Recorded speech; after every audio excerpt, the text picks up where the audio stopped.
Thursday versus Qatar.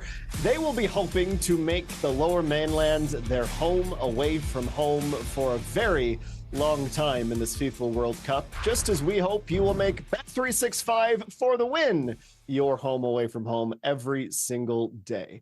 The men's national team may be in Vancouver, but our pundits are spread out across the country. We have Amy Walsh joining from Montreal, Jordan Wilson in Mississauga, and I'm joining from beautiful southern Calgary. Let's talk about the Canadian men's national team and start with the Group B table, my friends. It is even Stevens from first through fourth. Switzerland, Canada, Qatar, Bosnia and Herzegovina.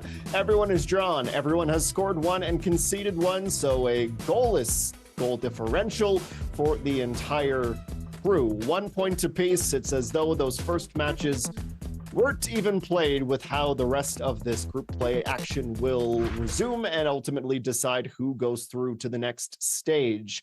And Jordan and Amy, with Canada now in Vancouver, they had their first training session today, but Jesse Marsh and the coaching staff decided that there would be no media. The doors were closed, as it were, and maybe that's because Coach Marsh is considering some tweaks to his starting 11.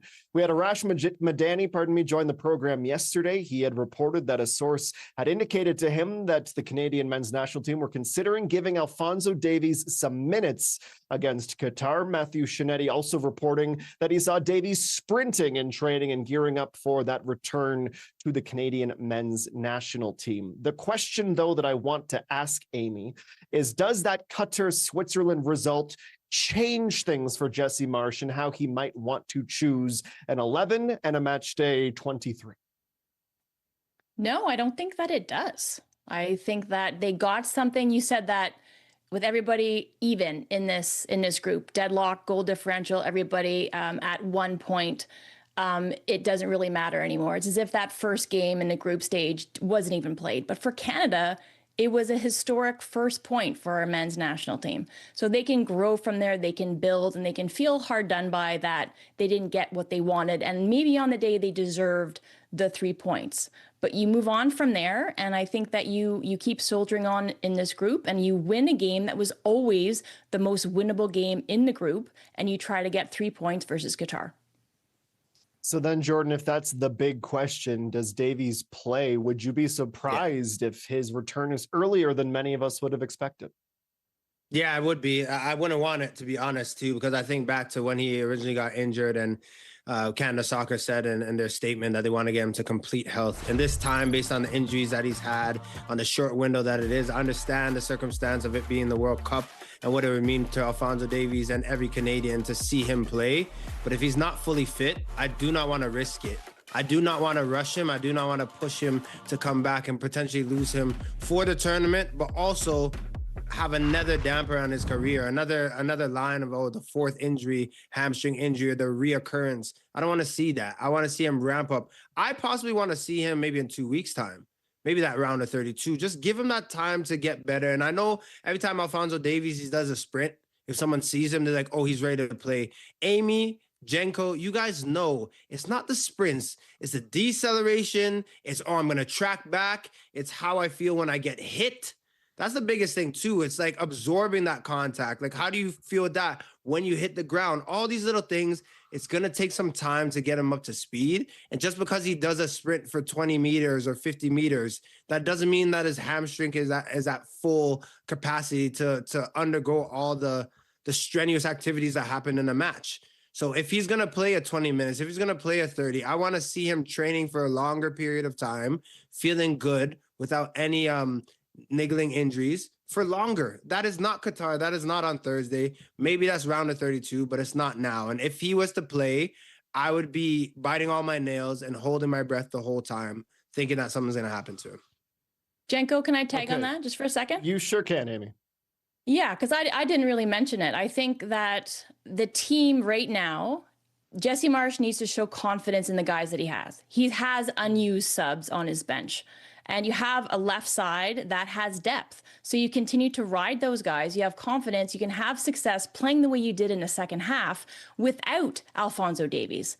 I think we forget how good this team can be with one of the best left backs in the world dropped into it. But you don't need him now. You need this team to grow into form, to rely on the players that Jesse Marsch has been relying upon. I know it's just the one game, but there were players who were unused. You have the depth of squad on that left-hand side in Ahmed, in Schaffelberg, in Liam Miller. So, because I see Alphonso Davies, if he was going to offer 20 minutes, 15 minutes, I don't think you put him in at left back. We didn't see Nico Segur in the first game. I think you see him further up the pitch, but to Jordan's point, you don't need to play that card right now. Keep it. That's your trump card for later on. That's your trump card if you win the group, which is possible now. You keep it for the knockouts. That's the Alphonso Davies kind of big prize there at the end. You drop him into a squad that's surging into form in this tournament. Okay, this morning we had a discussion about the changes we might like to see. Jordan, you've had the day to reflect on my brilliant rebuttal of your point. I'm wondering if I've swayed you in any capacity, but we aren't expecting to see Alphonso Davies if the two of you are to be believed, and for good reason. But what are you expecting to see change-wise to the 11, Jordan? I think if I had to pick a position, left wing feels like it might be a substitution. It might be a different plan of attack. And the reason why I say that, I actually agree with Arash yesterday that Liam Miller, a lot of people said, oh, he looked out of place. I thought he gave a Liam Miller performance. I thought he looked lively. I thought he gave what he could, right? And it's difficult to start the first match, let alone first match out of a home World Cup for Liam Miller. But if I was Jesse Marsch, I'm looking at the way Ali Ahmed came into that match, didn't miss a beat, and I'm like, I'm playing this guy because of what this means now. I was on the show yesterday for the win, a great show that I love, but I said, yo, playing Qatar is like a final, because if you can win that, then you basically secure a spot to go further in round of 32. But furthermore, then the last day when you play Switzerland, you win and you win the group. You're staying in Vancouver. Like, this is what that does. You have to attack it. Jesse Marsch has talked about the fact that you look at the way that Canada has played. He loved the second half, but he didn't love the first. There's a reason why over like 85% of the games since Ali Ahmed has been in the team, he's started. He's earned that spot. So if he's good enough to play a 45 or 60 minutes, or maybe you're subbing him out at the 55th minute, but he's good enough to give you those minutes from the beginning, I think Jesse Marsch should think about that and start Ahmed, be forward thinking, think about that press. You have Tejan on the other side, whoever you want up top. But that's what you can do to really just punch Qatar in the mouth early in this match and hopefully get on the board in the first half. And what a homecoming it would be for Ali Ahmed and a return to what he knows as BC Place. Amy, same question for you. Where would you tinker with this starting 11? I think there will be changes, and more so than we saw, you know, that big triple sub, that audacious call by Jesse Marsch. And the first one was to put in Tani Oluwaseyi instead of Kyle Larin. And then the second biggest one was for Jonathan David to come off the pitch. But the triple sub for me was the big one. So you needed something to inject some creativity, some life, a little bit of energy up top. But I think you also saw a midfield that did the job, but you might have to see some rotation so you get the best out of your preferred two, which are Kone and Eustáquio. So I think there might be a move to put Nathan Saliba in to pair with Stefan Eustáquio, the captain, who was also sub. So two things that were not on my bingo card in that opening World Cup match. But Saliba has this immense soccer IQ. He's really come to the fore lately. He's got a massive ceiling. I don't think he's reached it.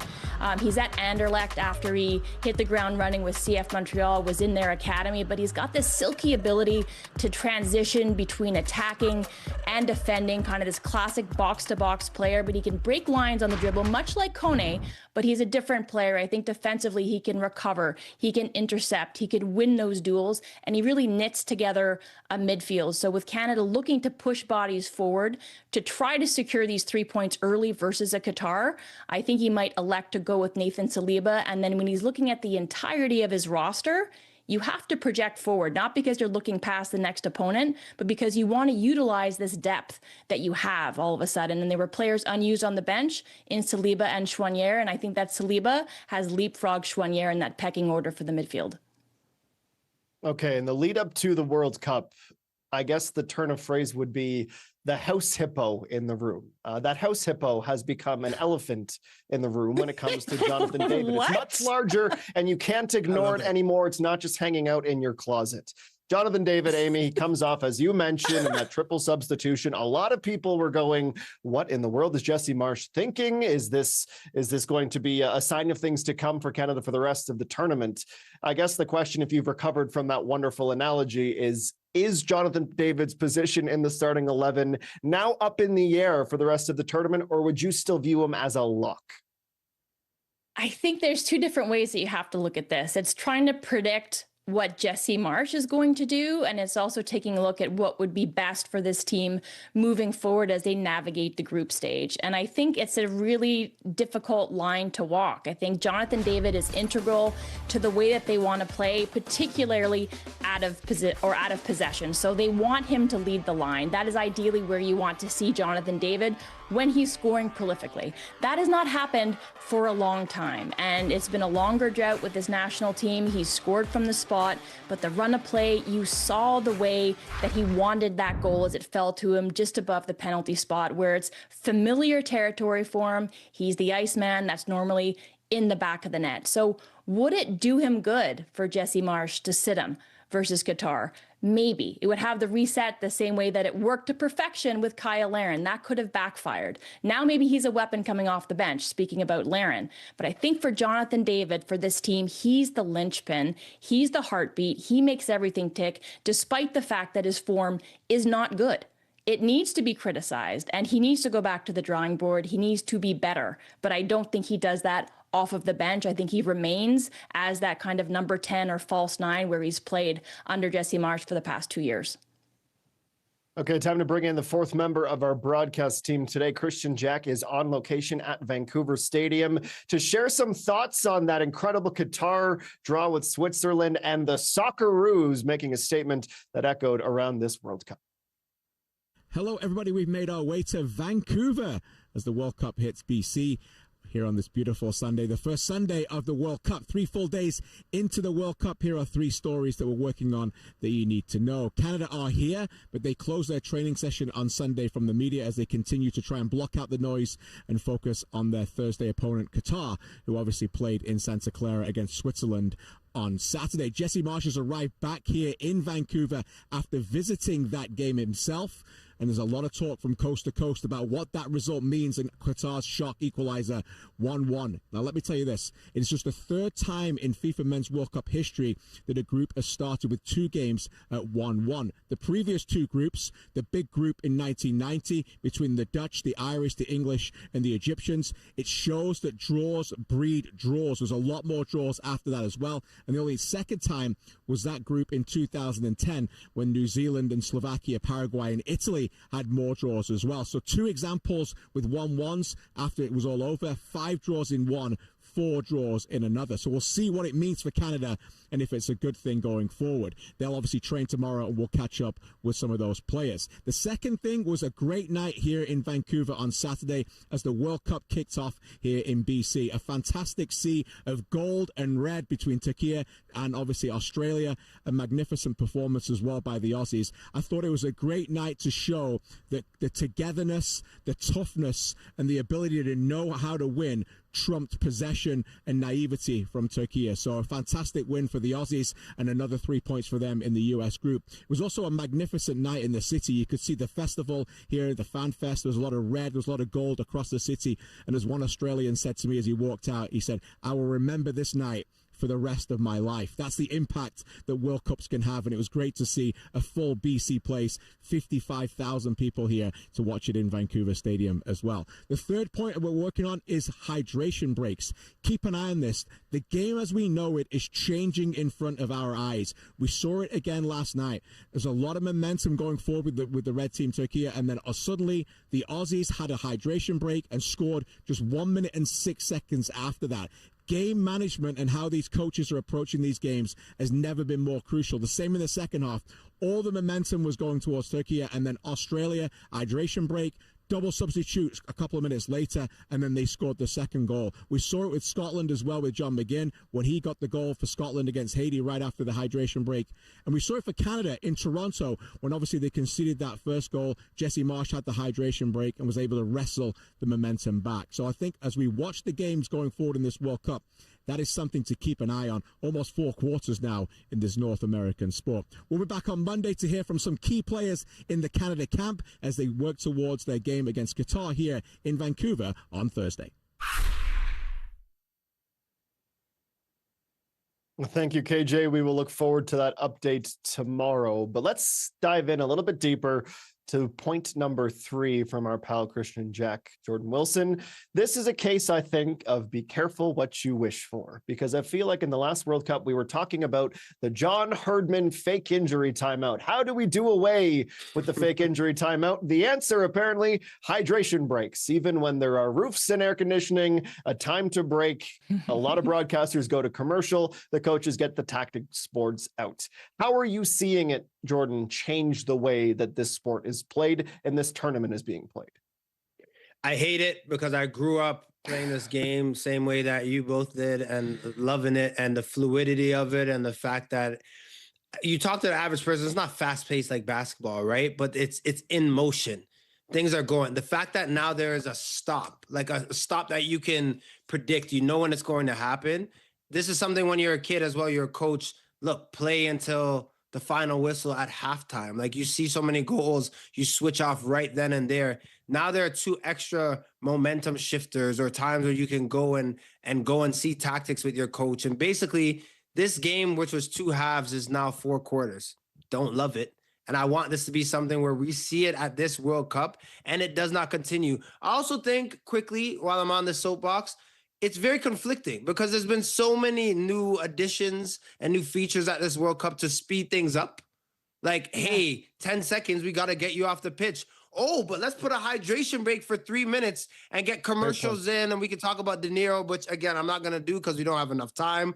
But it doesn't feel like it's in the spirit of the game, does it? Feels like, ooh, we're playing 20 minutes. It's a bit hot. Let's get a hydration break and have 3 minutes to go over tactics. It's a mini halftime. Oh my goodness, I don't like this. I really don't. But again, if you're looking at it from a Canada perspective or teams, you're going to use everything that you have, Amy, to make sure that your country can do the best. And this is what it is. You're going to make sure in minutes. So I don't blame the players. I don't blame the coaches for taking the allotted time that they're given. But boy, it's spoiling the game that we all love. And I don't really like this. I hope it doesn't stay. I think really what FIFA should do is see if they can condense a performance within each of the hydration breaks.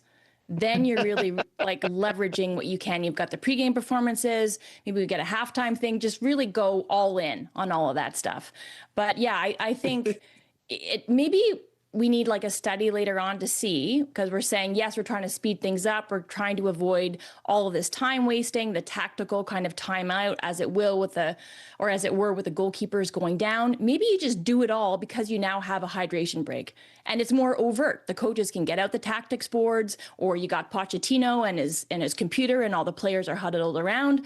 We just call a spade a spade. A hydration break is actually a tactical break and it's time for teams to adjust. But I agree with you. I'm being very tongue-in-cheek and cynical that ultimately you've changed the game. And I also hate it because it's not 4 quarters, it's 2 halves, and it's a survival of the fittest through 45 minutes and 45 minutes again. We've gone from 3 subs to 5 subs to an extra sub for concussion. So the game itself is evolving, and I'm not quite sure I like the direction it's headed in. All right, and with that animated conversation, it's time for a quick break, but we're not going to exhale for too long or too hard, because right after the break, we'll have Julie Stewart-Binks joining us from the heart of it all, the Big Apple, talking about the United States men's national team. That's next on Bet365 for the win.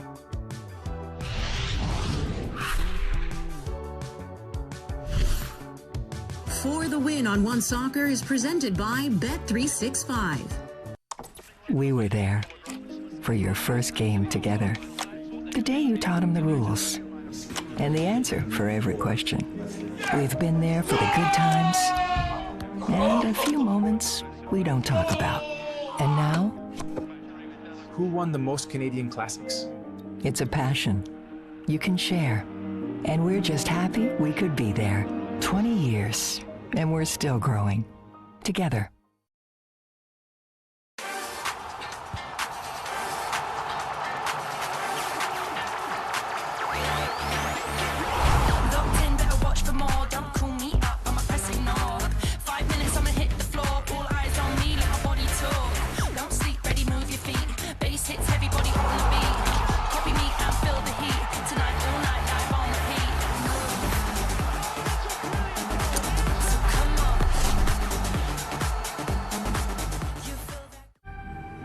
Canada, our future stars don't simply show up on the world stage.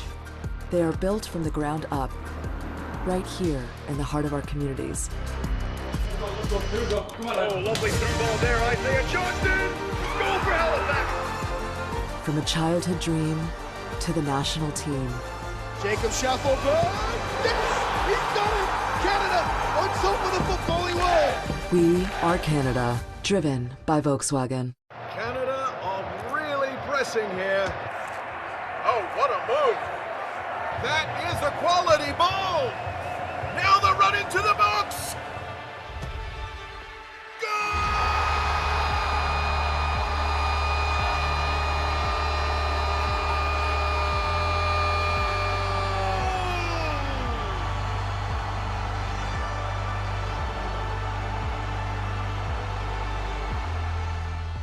For the Win on One Soccer is brought to you by Samsung. Group D is underway. The United States leading after that resounding 4-1 win against Paraguay, but they have some company at the top of the Group D table with the Socceroos, an incredible match yesterday against Turkey. They are second. The Turks, are third. Paraguay rounds out the table after one match in fourth position. And with the spotlight on Group D and the United States of America, it's the perfect time to welcome in Julie Stewart-Binks. She's a Canadian, she's a sports broadcaster, and she is in the heart of the madness right now in New York City. We had Brazil and Morocco, of course, play their first match. The Knicks just won the NBA title for the first time in half a century last night. It's always a great place to be to feel the energy. But Julie, what have the past 24 to 36 hours been like in the Big Apple?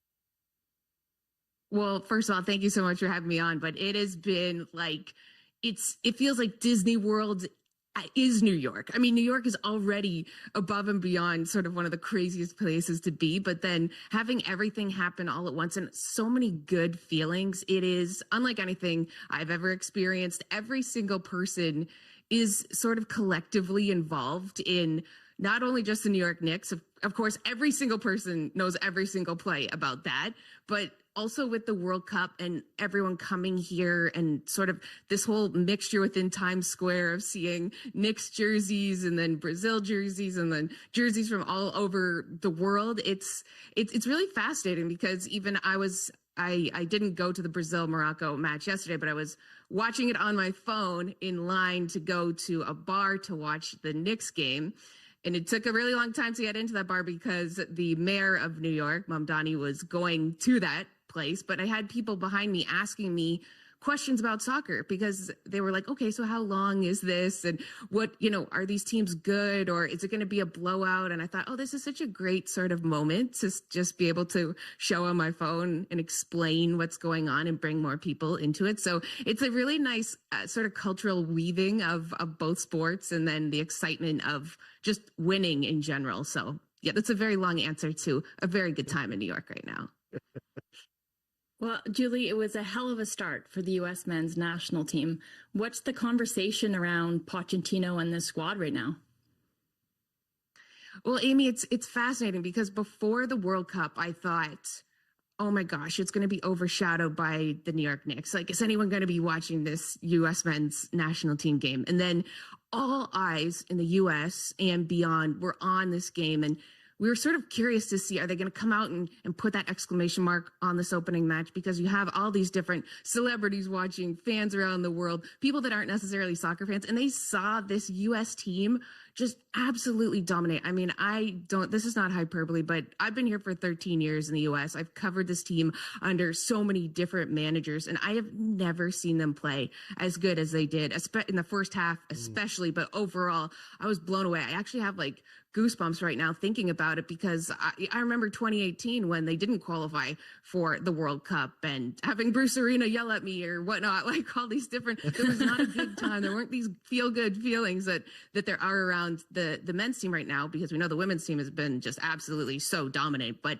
for them right now, it's seeing sort of everything come into place, and Fowler Balogun is one of those big stars that we saw really step up. And I think people just like a collective sigh of relief of saying, oh, wow, we have this striker here in this U.S. team.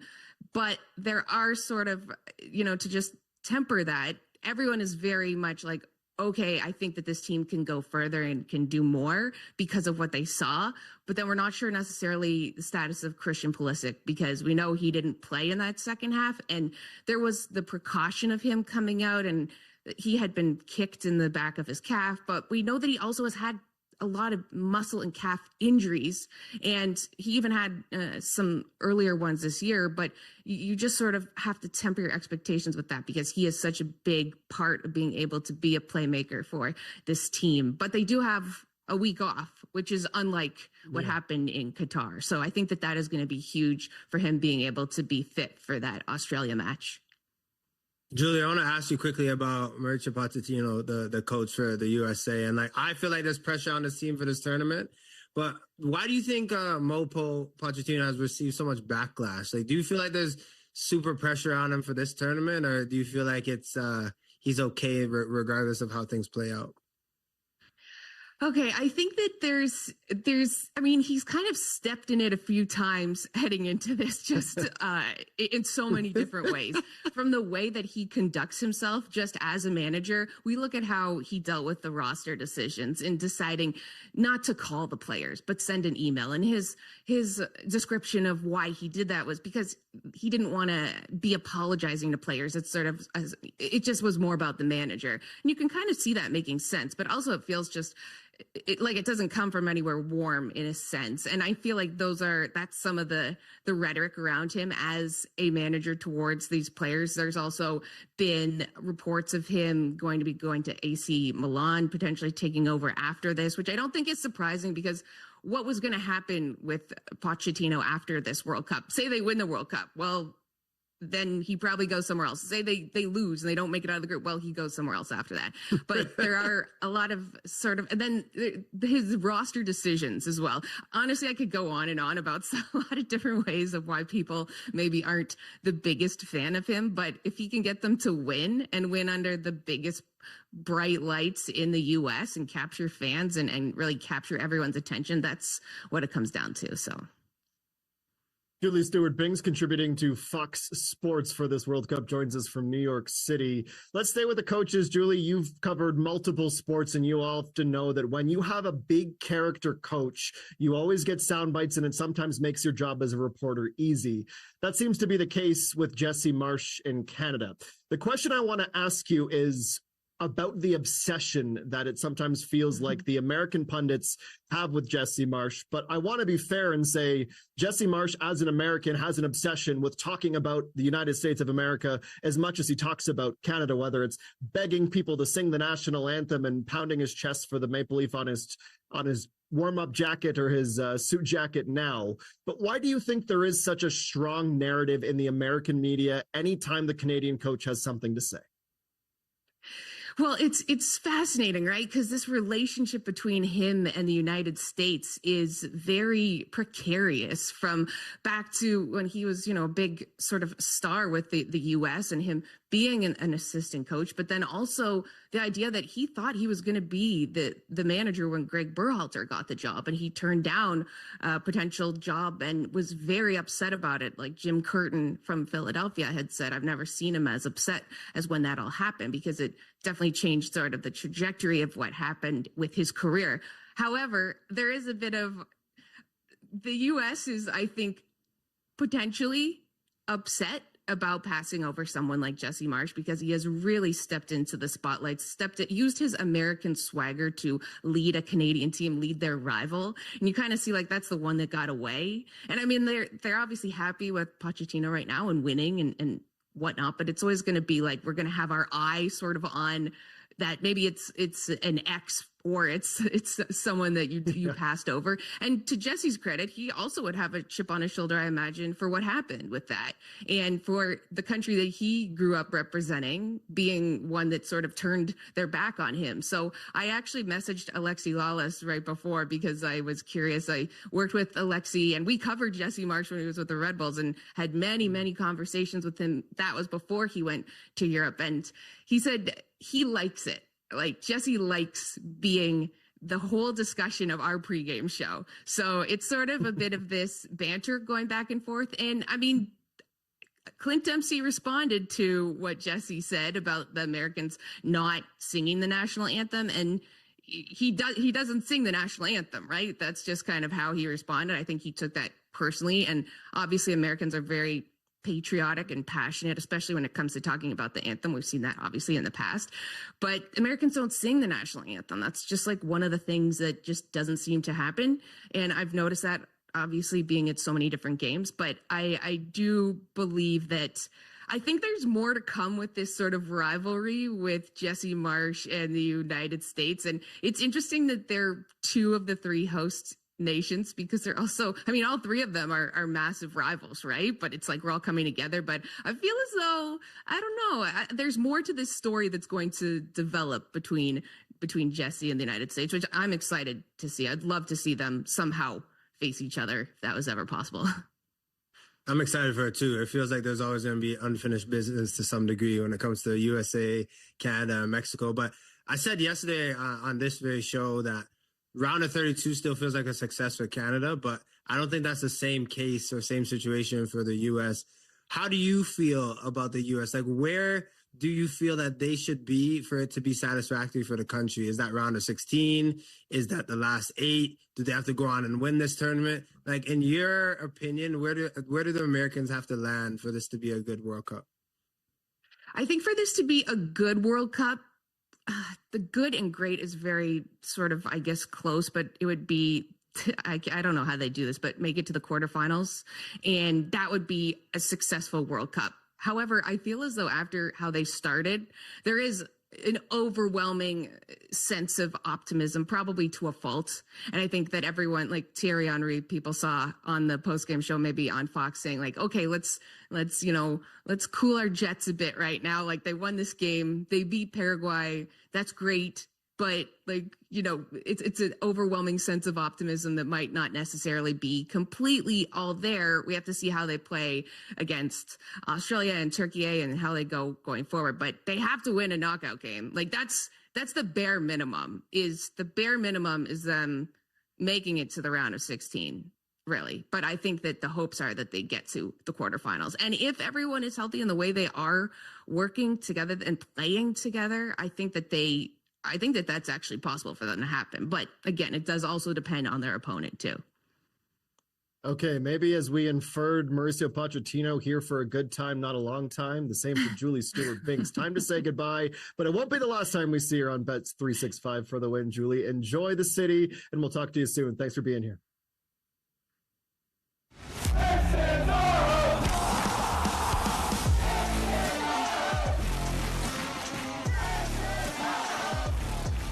Amy Walsh, we have nearly seen half the World Cup field play their first games so far. We've seen some big upsets or some massive goal-scoring contributions like we saw today from the Dutch and Curacao. We've also, the Germans and Curacao, pardon me, we saw the Dutch and Japan play a really tight game. Qatar and Switzerland has been discussed.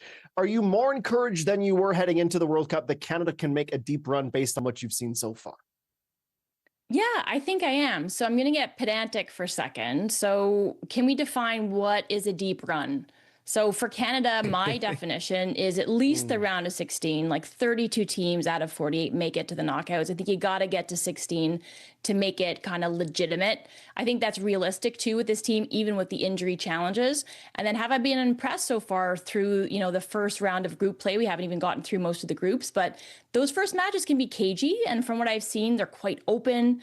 And even your less favorite teams like your minnows, they've been less cynical in their approach. There's a desire to play aggressive, entertaining, front-footed football. And that sounds familiar because that's Canada's MO. And they've found their tactical identity under Marsh. And if they're able to execute, that can bring them success. And we saw that particularly in the second half versus Bosnia, with Marsh leaning on more of his depth of squad. But this is tournament football. And this is where Canada lacks that experience a little bit, and they need to grow and surge into this tournament. So if they can do that, then I believe they would find their way on a deep run, or at least to the round of 16. When I saw this group, when we watched it, I think we were there. It felt like Jenko when we did with Wheeler a few months ago. It felt like we were sitting at a screen for 3 hours, 4 hours. But seeing Switzerland, seeing Qatar, seeing Bosnia-Herzegovina, I said, that's manageable. That's a favorable group. But now what I'm thinking about, with every team after one game played has a point each, this has to be the time to go and make a deep run. And to Amy's point, a deep run has to be winning a round of 32. But look, the reason why I'm saying this, everyone has a point, and you're going to go and play Qatar, who is a team that everyone said, and the Canadian men's national team said as well, that that's a team you have to go and beat. You have to get 3 points. Now the 3 points will put you at 4 with everything to play for. And almost to some degree, as much as we know it, a Switzerland that didn't come out the blocks, guns blazing. So there's everything to play for. You win this group, you're round of 32, and you play in Vancouver. I guarantee you, BC Place will be packed because they always show out, but then the whole nation will be behind this team.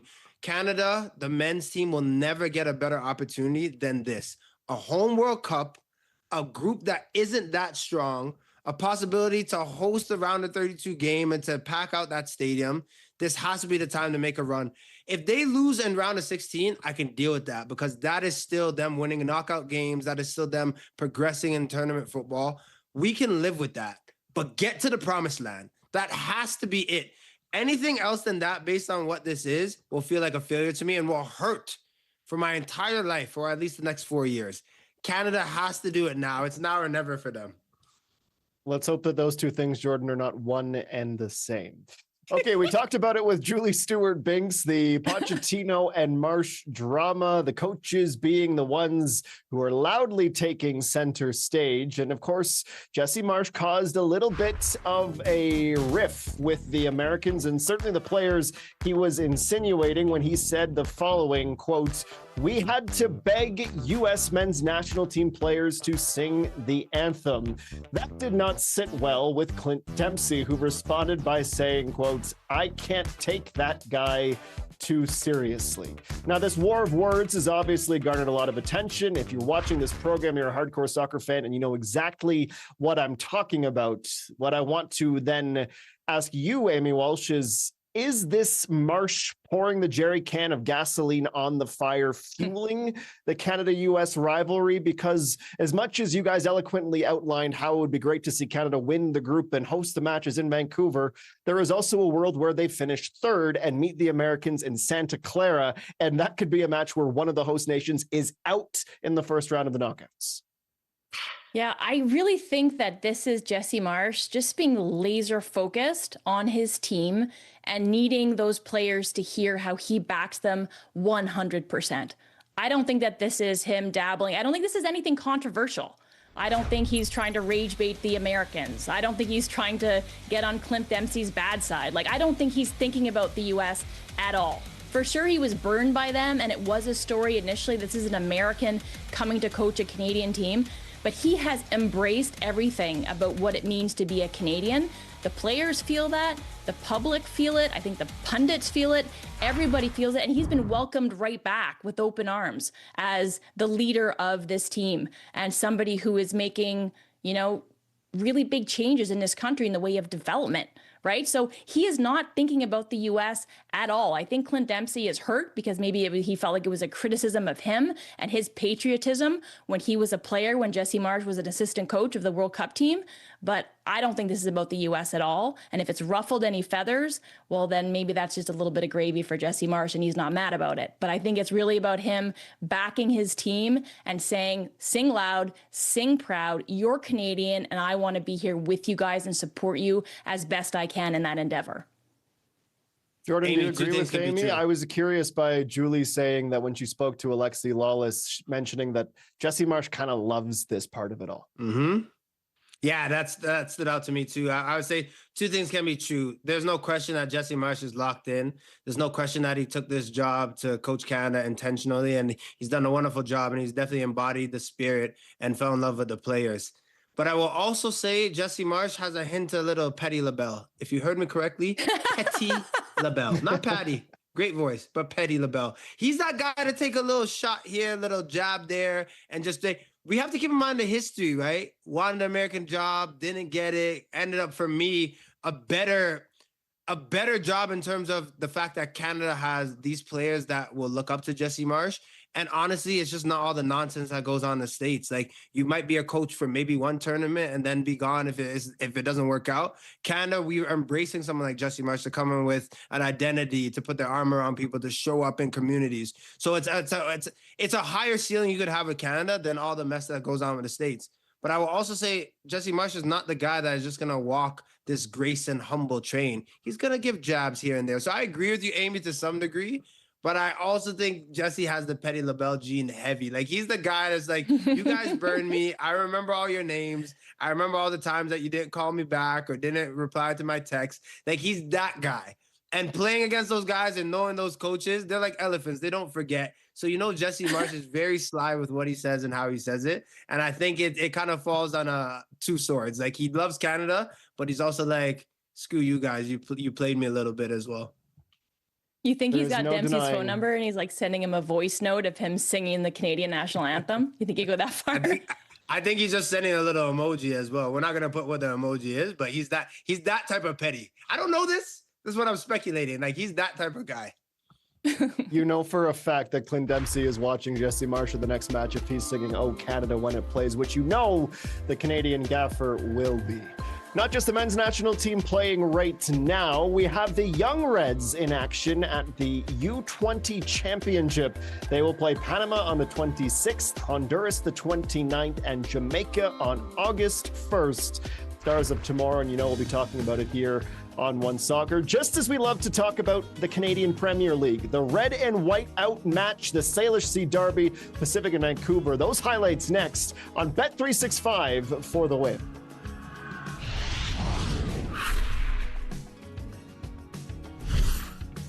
For the Win on One Soccer is brought to you by General Mills. For the Win on One Soccer is brought to you by Turkey Farmers of Canada.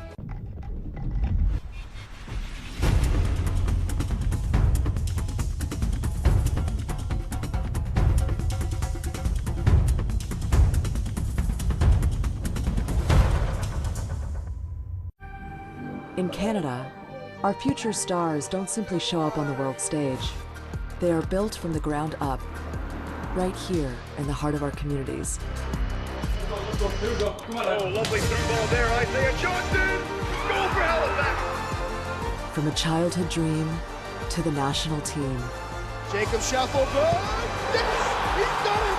Canada on top of the footballing world! We are Canada, driven by Volkswagen. And for Canada, BMO. After 20 years of supporting the game, we're actually going to play in one. Let's go! So what do you need? Precision striker, rock solid left back? We need a coin. For the coin toss? Oh, yeah, sure. I mean, I get it. Can I at least flip it? Heads or tails? I'll do that. We're on TV right now. Yeah. Hey neighbor, meet Walmart Plus, the new membership that does delivery differently. I'm talking unlimited free same-day delivery, free shipping, and no order minimum. And it comes with a Crave subscription too. Yeah, it's like a 2-for-1. Try it free for 30 days. Walmart Plus.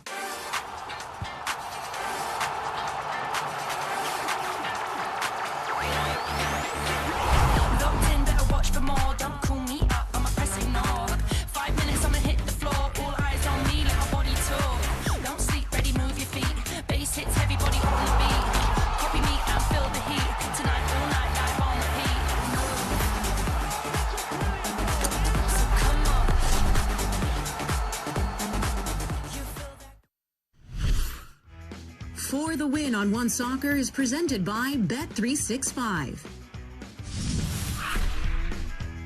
The last game in match week number 10 in the Canadian Premier League before the World Cup break was the Salish Sea Derby, Vancouver and Pacific going head-to-head. First half, Lys Mousset thought he had scored in back-to-back matches, the former English Premier League striker. But as every goal in the CPL is automatically reviewed now with FVS, it would be determined that the ball catches Mousset on the hand. It would be reversed after the review. It would remain 0-0 until this moment. Hurd to Diaz, great touch. Marco Bustos slips it back to his right foot, then slips it through the feet of his former teammate Callum Irving for his second goal of the season. PFC in front. Bustos recently becoming a Canadian Premier League centurion with 100 games. And knowing there were some Aussies in the stands today in Vancouver, Bustos salutes them with the kangaroo hop. Unfortunately, though, we know Kangaroos like to box. Vancouver like to box right back. Pacific conceded goal off the corner. Header off the woodwork.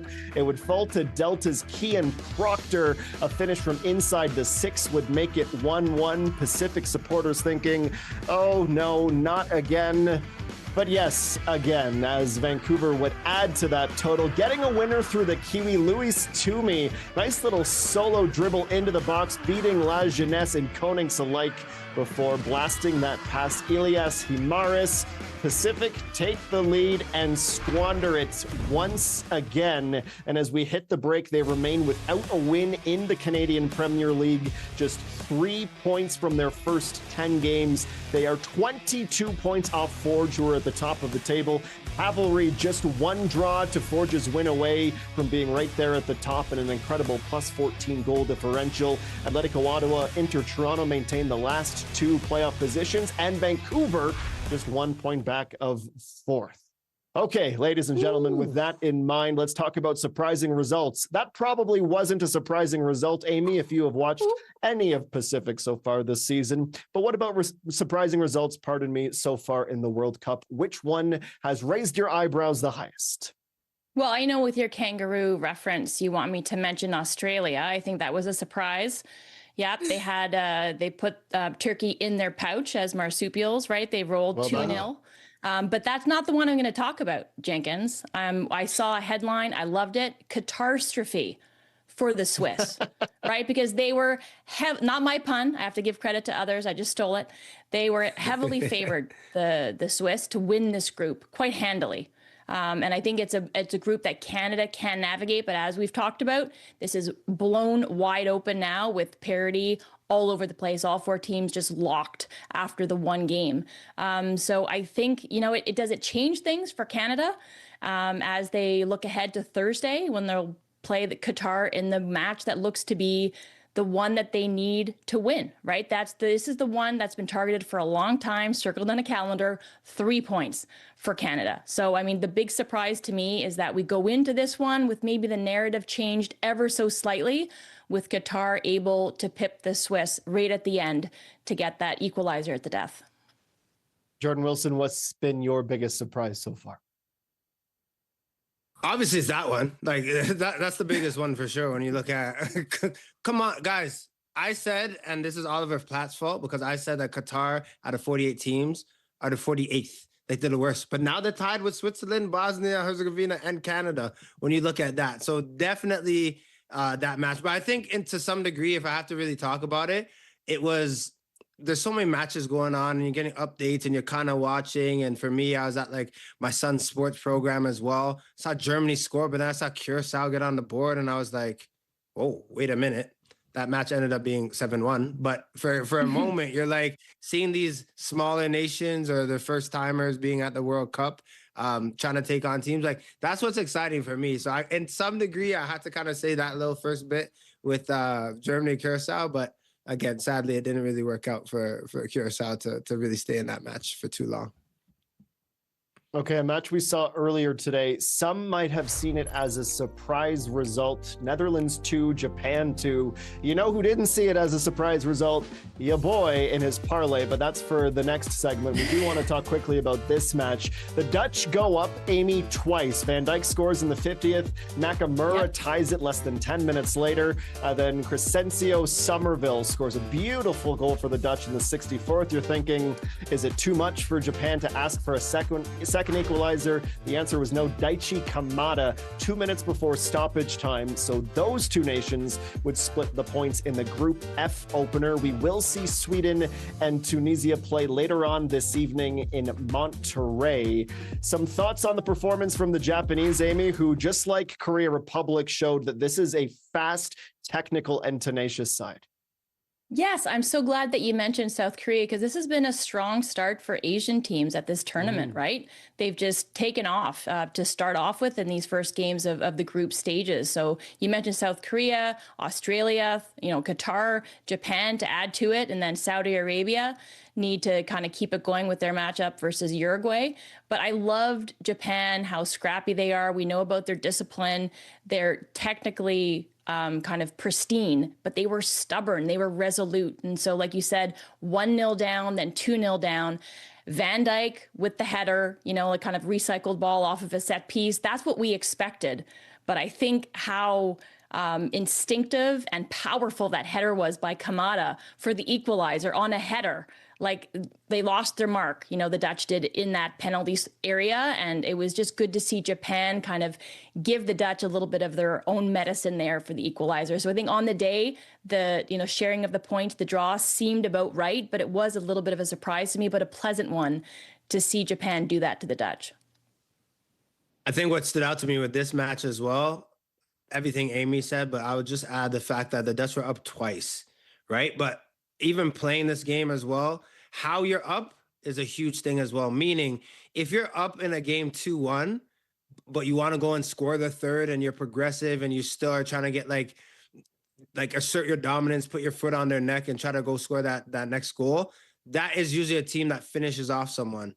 But the Netherlands, for me, were far too defensive, laid back. They absorbed way too much. And what happens when you do that? Japan can grow and say, you know what, we're going to be resilient. We're going to go and try to push. We're going to go and try to get that equalizer. So this all comes back to me with Canada. I'm even thinking about with Canada in this group, if they play how they did in the second half, trying to go and get that equalizer against Bosnia and Herzegovina, that fluidity, that tenacious behavior, that's how you want to go and play. But when you're also up in a match, you still have to find a way to play that type of football. If you absorb too much, the same thing that happened to the Dutch can happen to any team in this tournament, is that you give them an inch, they bust that door open. We saw it with Qatar against the Swiss. There's no reason that game should have ended 1-1. It should have been 4-0 for Switzerland. But if you don't score, if you give them a little bit of hope, magic can happen at this World Cup. So this is what it kind of embodies, right? You're seeing another team that was up twice, just should have probably got the 3 points, but they break even because they leave that door cracked a little bit too open. Well, and around 30 minutes before full time, the Dutch manager made a triple change. It was questioned in the booth, and it ended up coming to be the point that the Dutch would rue.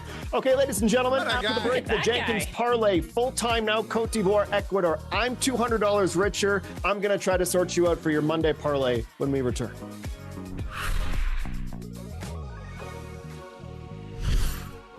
For the Win on One Soccer is brought to you by General Mills. For the Win on One Soccer is brought to you by Turkey Farmers of Canada. Canada are really pressing here. Oh, what a move. That is a quality ball. Now the run into the box.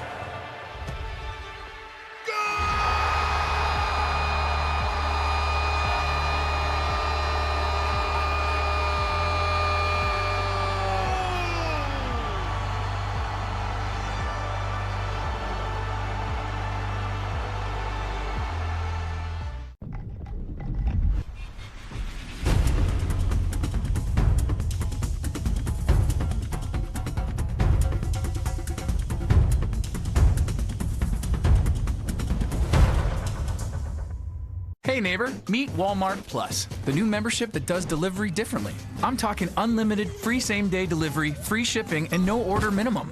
And it comes with a Crave subscription too. Yeah, it's like a 2-for-1. Try it free for 30 days. Walmart Plus. Hey Vinny, is that your lucky song? That's too bad, because it's Tajon's too. And don't trust those lucky boots. They're not gonna score on their own. In soccer, the best don't run on rocket fuel. They run every single day. So believe in your sweat, and Gatorade will fuel it with a formula that rehydrates, replenishes, and refuels. Because when it matters most, trust what's inside. Is it in you? We were there for your first game together. The day you taught him the rules and the answer for every question. We've been there for the good times and a few moments we don't talk about. And now, Who won the most Canadian Classics? it's a passion you can share.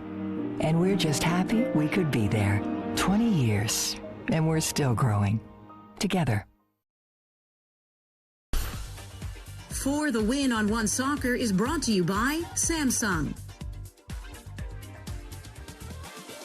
Another 4-match docket for Monday. Spain and Cabo Verde from Atlanta Stadium will kick off at 10 a.m. Mountain Time. We'll see Belgium and Egypt in Seattle. The Saudis and Uruguay from Miami. And the day will conclude with the Islamic Republic of Iran and New Zealand at Los Angeles Stadium. Those matches, absolutely part of my Monday parlay. The Kiwis, I'm going tie no bets. I'm feeling good about the Socceroos in Oceania. I think there's an opportunity there for the Kiwis to surprise some. Spain versus Cape Verde, over 10 corners. We saw how many corners were conceded by Bosnia and Herzegovina, and the other match with Korea Republic. Expect lots of waves of Spanish pressure. And finally, Belgium and Egypt to end with between 2 and 4 combined goals scored. That would pay you plus 1,021. We know lines are always subject to change. Before we go, though, Amy Walsh, we want to talk about our players to watch. TELUS is proud to partner with soccer organizations across Canada, helping to raise the game from grassroots to elite levels. They're also proud to present our players to watch. Who are you keeping an eye on tomorrow? Oh, it's my boy. I'm a Liverpool fan, so I'm going with Mo Salah, the Egyptian king. But you look at Egypt's record in World Cups, and it's quite poor considering they're one of the most successful countries in the history of AFCON. 7 titles, Janko, Jordan, except they've never progressed through the group stage. So hopefully Mo Salah can do that for his team. He still doesn't have that coveted AFCON trophy, but he's going to desperately want to shepherd Egypt through a successful World Cup, and it'll be via moments of brilliance from this man right here. So we know how he's changed in his career. He's no longer the prolific dribbler. He's more like the creator now, hampered by a little bit of a hamstring problem, Jordo, but I think he can get it done. I love this. I love your pick, and you're talking about the Egyptian king. Let's talk about who they call the Egyptian Holland, Egyptian prince, because he's only 18. Hamza Abdul Karim. This guy, and this might not be his tournament. He'll get maybe some minutes because he's still so young. This guy is the real deal. Just signed for FC Barcelona. He is going to be a problem. Shifty, big in stature, plays uninhibited. This guy, again, this might not be his World Cup. He might just get kind of that burn and a little bit of playing time. But watch out for this name. Egyptian Holland, you know he's not playing around. He knows how to score goals and find the back of the net, but he will be a problem in years to come. Okay, Amy, 2 Egyptians that we will be keeping an eye on. Belgium, actually the favorites in the match. And we learned in the last World Cup not to doubt the Belgians in any capacity. I'm wondering if you think your beloved Mo Salah might just have the juice to lead Egypt, to an upset. I mean, listen, the way that this World Cup is opened and Belgium is aging like a boxed wine, I think that maybe Egypt can do it. Jordan, that was the mistake we made 4 years ago. Are you tempted to say the same about Belgium, that they just don't have it in them anymore? Nah, you can hear from Amy Walsh that she's just cheering for Mo Salah. You can definitely hear that on. But this is a draw written all over it. 1-1. I'm calling that right now. Mm-hmm. Well, Amy, it was you who earlier today said you wanted to be pedantic. My turn before we go. Would Mo Salah not be the Egyptian pharaoh, not the Egyptian king? Look at you. Oh, I don't know. We're throwing Egyptian around in front of any word now, I guess. But I like it. I think you could back it. You can define it. I love it. Doesn't rhyme as well, though. To doubt you, Amy Walsh and Jordan Wilson. My thanks to you both for being on the show today. Time for us to go. Vancouver, British Columbia. Beautiful BC is in our hearts. It's the home of the Canadian men's national team, hopefully for the foreseeable future. We will have more on Bet365 for the win for you tomorrow. KJ joins us once again, but for now, it's so long and good night.